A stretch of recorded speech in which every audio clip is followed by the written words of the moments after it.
How are you sleeping? Are you sleeping? I'm Dr. Shelby Harris, Director of Sleep Health at Sleepopolis, and this is Sleep Talkin' with Dr. Shelby. Today, we're talking about nightmares. But first, are you taking too much melatonin?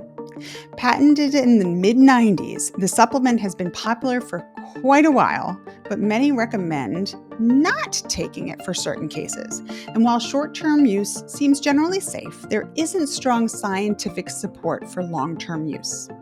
There's also mixed signals, especially on social media, about what melatonin actually does. Sometimes it's perceived as a catch-all sleep aid when it's meant for specific situations. For instance, in sleep medicine, we actually might prescribe melatonin to help shift the body's circadian clock. This is for people already sleeping a full night who need to shift their sleep schedule. To do this, we generally prescribe tiny doses, like 0.5 milligram to 1 milligram, at really precise times, so it really gradually adjusts your body clock. I've also seen social media posts that imply that melatonin is a natural cure for things like insomnia, but there's not a ton of data to actually back that up. Plus, if they're not consulting with a doctor, many people end up taking too much. Anything over between 3 to 5 milligrams is actually considered a larger dose. You can easily find 10 milligrams on the shelf, but there's really no data to suggest that anywhere near that much is going to be beneficial. The truth is, melatonin doesn't help you fall asleep. What it does do for most people is help regulate the sleep you're already getting. So if you're having trouble sleeping and considering melatonin, definitely talk with your doctor. They'll help you figure out the right amount and make sure it's a good fit for you.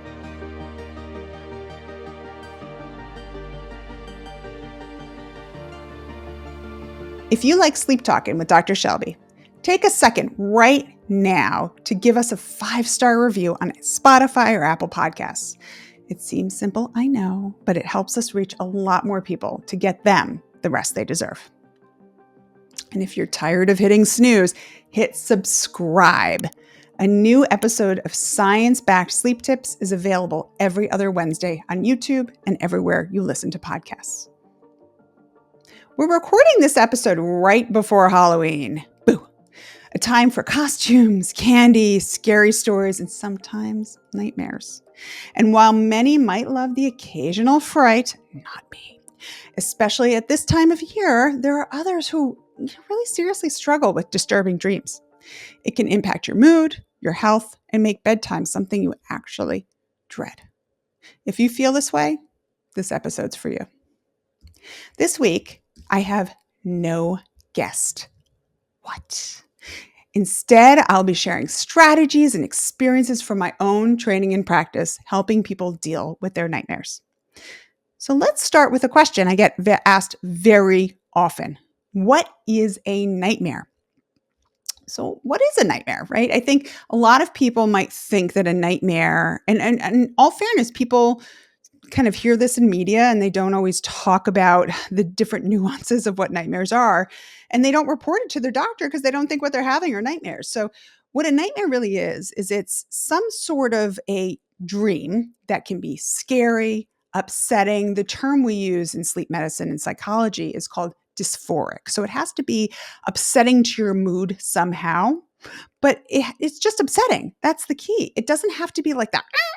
I'm getting chased by, like a murderer in the dark kind of scary. It's like, that's what a lot of people think nightmares are, is like a traumatic event being replayed, which can happen, don't get me wrong, but it's just some sort of a dream that's scary to you. And typically the definition is that you have to wake up from it or have some sort of recollection of a piece or the entire dream. So a lot of times when people are having nightmares, they know that they're having a nightmare or they're having some sort of disturbing or upsetting dream to them because you're waking up and you're feeling upset from it. But like I said, upset is the key.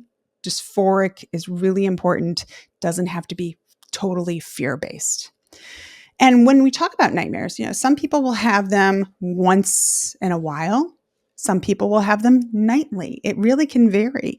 Having the occasional nightmare is not necessarily problematic. It's how much weight you put on it, how scared you are by it. Even if you're only having them once every few weeks, but you are truly upset by it, that it is disrupting your ability to go back to sleep, and you start fearing going to bed, fearing sleep. There's actually a scale that we use called the fear of sleep scale, because a lot of patients with nightmares, especially ones who have chronic nightmares multiple times a week, they really, really start fearing sleep. But if you notice, even if you're having a nightmare once in a while and it's bothering you and you're starting to get scared about going to sleep because you don't know if you're going to have another nightmare, I got your back. I got some suggestions coming up. So what causes nightmares, right? So we know that the occasional nightmare can happen, but even if you're having the occasional nightmare, there might be something that is actually leading to it. So things that I initially will think about when it comes to nightmare is just what is thinking like kind of a top down kind of level. What's your sleep schedule look like? A lot of times people will have either disturbing dreams, vivid dreams, like they'll just feel like their sleep's not that restorative if they haven't been keeping any sort of a routine sleep-wake schedule. So sleep hygiene actually is something that can help some people when they have nightmares. So making sure you're getting enough sleep, because if you have nights where you actually are sleep deprived and then you try to sleep more, guess what? That can lead to a nightmare on that rebound night, because your brain is going into what we call REM rebound. So your brain is craving REM sleep, which is when we tend to have the most dreams. You can have nightmares in any stage, but we tend to have a lot of them in that REM sleep. So that's one thing to think about, is consistency of your sleep-wake timing and getting enough sleep routinely. Then there's other things that are very common that can cause nightmares for some people. It could be things like alcohol use. Alcohol can create nightmares for some people, for sure. Certain substances you might be using. So it could be smoking, nicotine. I mean, it really varies, but alcohol is definitely the biggest one that I see causing nightmares for people. Other thing that we don't always think about is sleep apnea. So if you are someone who is snoring, having pauses in your breathing at night, you might feel like your sleep is non-restorative. Nightmares actually can be pretty common in some people with sleep apnea, because you're having essentially very fragmented sleep. And if you remember what I was just talking about a minute ago, not getting enough sleep, broken sleep timing, that's all stuff that can cause REM rebound. And when you're having apnea, you're having very broken sleep, and you might be having some of those episodes of REM rebound, or your REM sleep might be much more fragmented, especially for people who have apnea during REM sleep, which can be REM-related apnea is a very common thing. So people will report having nightmares during times of apnea. And then when they start treatment for apnea, oftentimes it's CPAP, not always, but sometimes, or oftentimes, when people start treating their apnea, they might have a heightened amount of vivid dreams or nightmares at the beginning, but that usually, just so you know, usually tends to peter off after a few days. So stick with it. It's just your brain's way of kind of getting more REM sleep, craving it, doing what it needs to do before it starts to even out. Another thing that we think about, so we have the sleep-wake timing, sleep hygiene stuff, other sleep disorders like sleep apnea can lead to nightmares. We also see nightmares sometimes in patients with narcolepsy. So in narcolepsy, vivid dreaming is very common. There's a lot of, it's almost like we call it intrusion of REM sleep. There's a lot more REM sleep around the night as well as during the day. They might have they might have episodes of hallucinations around sleep, more dreaming during nap times. Those are all actual REM episodes. So your brain is going into REM sleep at times when you are awake or about to fall asleep. So we see there's a lot more REM in patients with nightmares or with narcolepsy. And sometimes there's a lot of vivid dreaming. Sometimes patients will have more nightmares. And I know that there's people doing research in this area, nightmare and narcolepsy specifically right now, which is wonderful.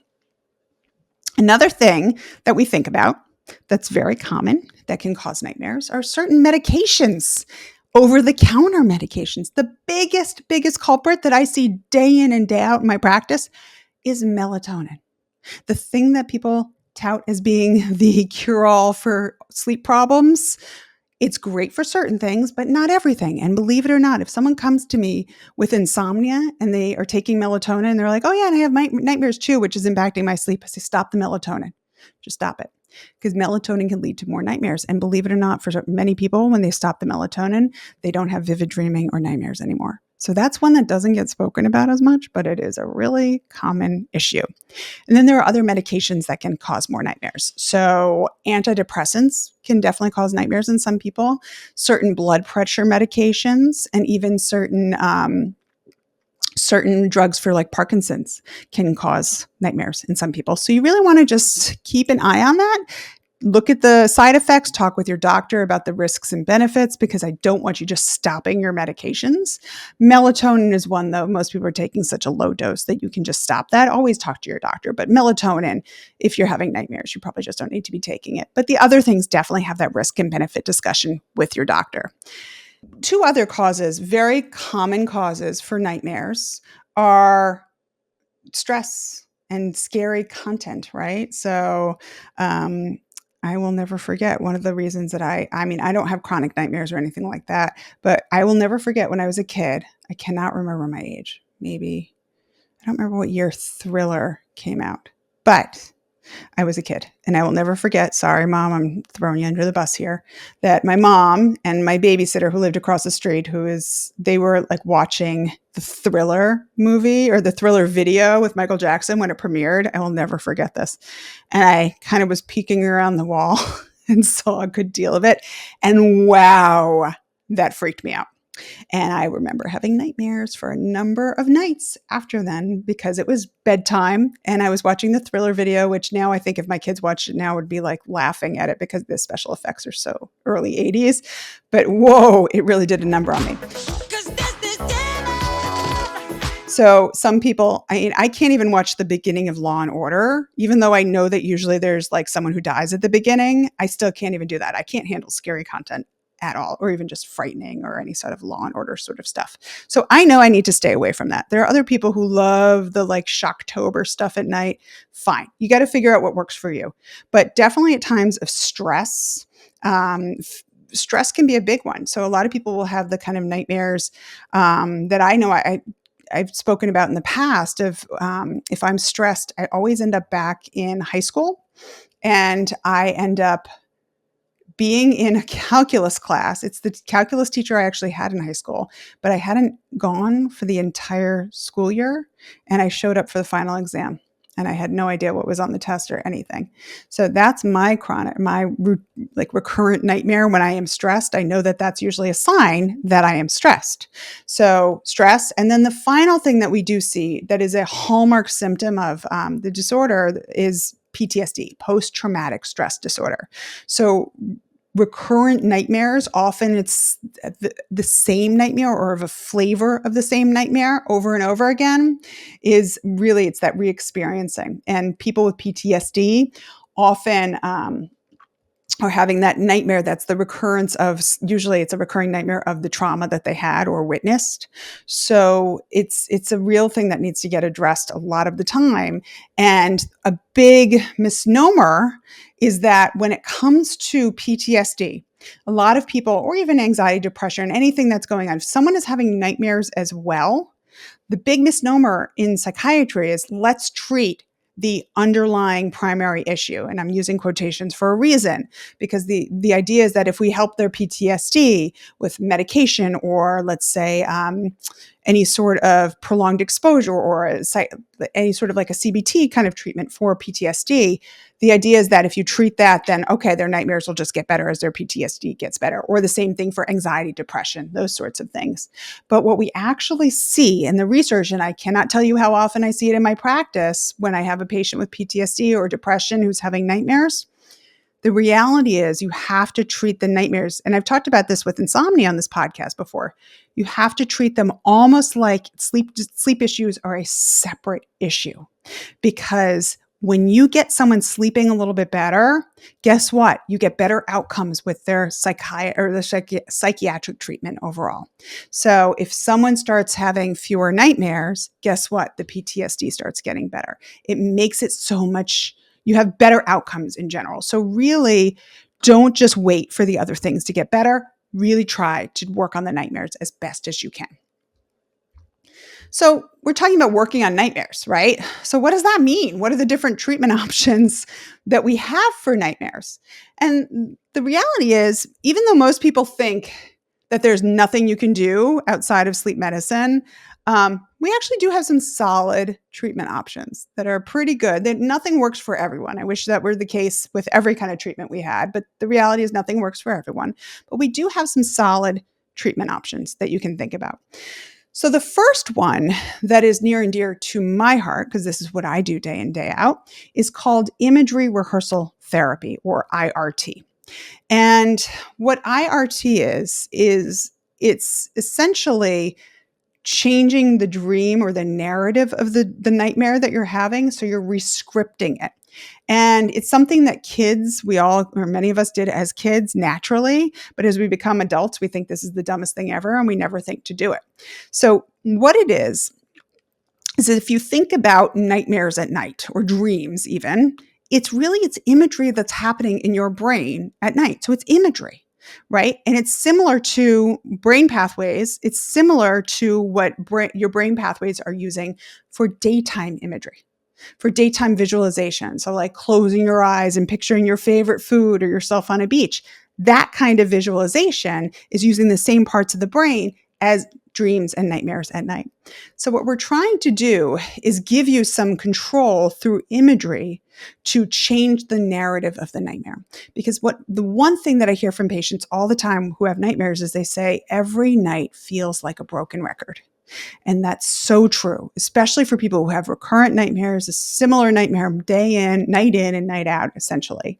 So what this does is it gives them a feeling of control over that broken record. Because really what happens is when your brain initially has some sort of event that starts a nightmare to happen, it's almost like you're waking up from it. So your brain's not able to make that file of what happens if, this event happens. How do I deal with it? It's not making that file because you wake up.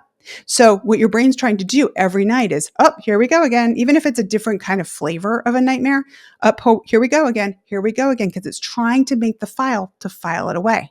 So it's really, as my colleague Dr. Barry Krakow, who came up with IRT in the 90s, it's really an idea of breaking that learned habit that your brain just keeps going in that manner essentially every single night. So what do?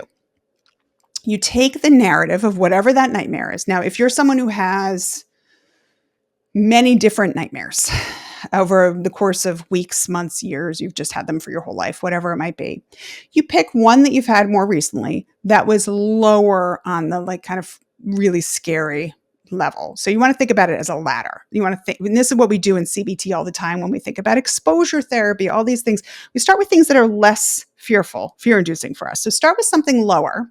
And then what you will do is you take that dream or that nightmare and you change it any way you want.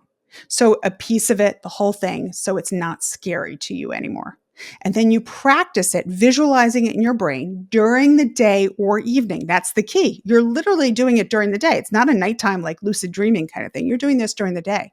And you practice that new narrative. And you practice seeing it in your head, your mind's eye. You paint a picture of it, that storyline, so it is so vivid that you can see the narrative of the story happening with the changes in it. You could change a tiny piece, the whole thing, it does not matter. You could change it again the next day if you didn't like the one you had first. So here's two examples I'm going to give you. So the first example that I use all the time, because it's just such a beautiful example of IRT, is an adult patient that I had many, many years ago. And she was someone who just had she had frequent nightmares, but they weren't always the same in quality. So they were always a little different, no trauma, nothing like that. So she wasn't having any recurrent nightmares of re-experiencing anything. But I said to her, we're going to do IRT. And I gave her the instructions. And the nightmare she chose was one that she'd had over the past week. And it was where she was swimming off the coast of Florida. And while she was swimming off the coast of Florida, she all of a sudden got surrounded by sharks. And the sharks started to really swim around her. And she started to drown. And then she woke up right as she was drowning. Scary, understandable. So I said to her, okay, let's change that nightmare any way you wish, so it's not scary anymore. Really, so it's the real instructions, change it any way you wish. And then people say, what do you mean? How is that? I don't know what you mean. I'll say, just take it so it's not scary anymore. It does not have to be a positive ending. It can be neutral too. Doesn't have to be anything exciting. But you just change either a tiny bit or you want to change the whole thing and make yourself ski in the Alps, whatever. I don't care. Do whatever you want. So the change that she made was a simple little one. Take a second right now, actually, and think of what you might do. What kind of a change would you do to make that dream, that nightmare, so it's not scary anymore? Okay, so what this person did was she changed the sharks to dolphins. That's it. So now she was swimming with dolphins. And then she was a little like cheeky with it. And she put bow ties, red bow ties on all the dolphins. And so she was swimming with the dolphins. And then, so she saw herself going out swimming like she pictured. She told me all the details. She's off the coast of Florida swimming. Dolphins come around with the bow ties. And then at the end, she gets on one of their backs and then swims off. So great one. So I had her picture that every day in her brain for about 5 minutes. And she did it twice a day. There's no actual real standardization with it, unfortunately, yet. And then she did it every day. And then after about 5 nights, I had her choose another nightmare to change. And then we did that for 5 days. Even if you're having 10 different nightmares in the week, you still only pick one to work on every 5 days. Now, the one other example I'm going to give you is of a child. I'm trying to remember, he was probably like 8 at the time. Saw him many years ago when I was at Montefiore Medical Center in the sleep lab there. And he was referred to me from the pediatric sleep center because he had just had a sleep study because he was falling asleep in school so often that they actually thought that he had narcolepsy. And it turns out he didn't have narcolepsy on the study, but they found out that he was having nightmares. So they sent him to me, and he had a nightmare that was similar in quality every single night, but the person changed. So he was always running. He was running through an alley, or it was a family member, a dark alley. And there was someone who was running. This is kind of one of the more like scary ones, like that's stereotypical. Like I said at the beginning, like someone was running after, I think it was a gun or a knife running after him. And then he would wake up, and then he was very fearful of sleep because of that, understandably. So what I do with kids, and you can do it as an adult too, is I have kids draw out the changed dream on a piece of paper because kids are very visual and they love to draw, a lot of them. So I said to him, how would you change that nightmare any way you wish? And what he did, it was so much easier for him to do. It was amazing to see. He said, I'm changing the location. So he had a different take on it. So he made it so he was in, as he said, Hershey Land, which I loved. So he was in Hershey Park, I guess, and he was surrounded by Hershey bunnies. And what he did was he kept the scary figure in the nightmare, in the changed dream. So the person was chasing, and it was him that he was picturing. And then what happened was he turned around in his changed dream, turned around to look at the person chasing him, and he turned to chocolate. And then all the bunnies and the patient went over and just ate them. Only a kid really would come up with something like that. It's one of my favorite examples. So I had him draw out that narrative on a piece of paper. So for him, every night he would practice that, but I had him drawing it. And adults, like I said, could draw it too, but with kids, it works really well. And then after 5 nights, he changed a little bit more if he wanted to, but he always had similar dreams. So I just had him keep doing it. And guess what? After about 3 weeks, his nightmare frequency reduced significantly. And the same for that adult patient as well. So if you notice the theme here, we're not actually analyzing the nightmares, right? I'm not sitting here going into, what does that mean about you? What do you think these things mean? That's a whole other level type of treatment that they do in more psychoanalytic therapy. But in sleep medicine, we don't do that. There's really good data showing that IRT works for many people, whether they're recurrent nightmares or not. So IRT, in my opinion, is the way to go if you're someone who's having nightmares. And I've had a lot of patients come to me who said that they would try to analyze them and it just wasn't working for them. IRT is a really solid option. And something else to think about is medication. So like I was talking about, certain medications might cause nightmares. The one big medication that we have is something called prazosin, which was actually an antihypertensive used for ages. It's an old school medication. And they found that when people were taking it, some people reported less or fewer nightmares. So that's another treatment option. It's not a standard of care necessarily. I mean, it is kind of a standard of care, but it doesn't tend to work long-term for a lot of people. Sometimes it does, but not all the time. So we really do try to combine it with IRT, making sure you're getting enough sleep, limiting alcohol, like that sort of stuff as well. But prazosin is definitely an option for many people. And then finally, if you haven't already done it, I want you to really think about just making sure that your sleep environment is good, right? So good sleep environment, dark, quiet, cool, comfortable. Like I said, the consistent sleep schedule. You want to avoid the stimulants, if possible, like caffeine. Screen time, what are you watching on your phone? I mean, this is October. So are you into Shocktober? Are you? So think about those things. Law and Order will give me nightmares for days. Exercise, avoiding large meals. Oh, one other thing. Some people will report that spicy foods can cause nightmares for them too. So just keep that in mind. That is definitely a trigger for some people. And then relaxing a bit before bed to kind of help wind your brain down, and only really keeping the bed for sleep and sex only. That's really the key there. So, listeners, since we always end with something to sleep on, I'd love to leave you with one last thought to help anyone looking to change their sleep health, especially if you're having trouble with nightmares. So, like I said, don't just if you're having nightmares, they're bothering you, they're getting in the way of you being able to sleep. Don't just accept that it's because you're stressed or because of other things going on in your life, or that it's normal to have nightmares. If they're really starting to impact your ability to get good quality sleep routinely, talk with your doctor. And if your doctor says, there's nothing you can do about it, go to a sleep specialist who actually does treat nightmares. Don't take this is normal for an answer. Okay. So, and then if you've tried the basic sleep hygiene stuff, getting enough sleep, if you've been doing that for about 2 weeks and nothing is improving, talk with your doctor for sure. Thanks for listening to Sleep Talkin' with Dr. Shelby, a Sleepopolis original podcast. Remember, if you're tired of hitting snooze, hit subscribe or follow right now in YouTube, Apple Podcasts, Spotify, or wherever you're listening. And for even more sleep tips, visit sleepopolis.com and my Instagram page at SleepDocShelby. Today's episode was produced by Ready Freddy Media. Our Senior Director of Content is Alana Nunez. Our Head of Content is Molly Stout. And I'm Dr. Shelby Harris. Until next time, sleep well.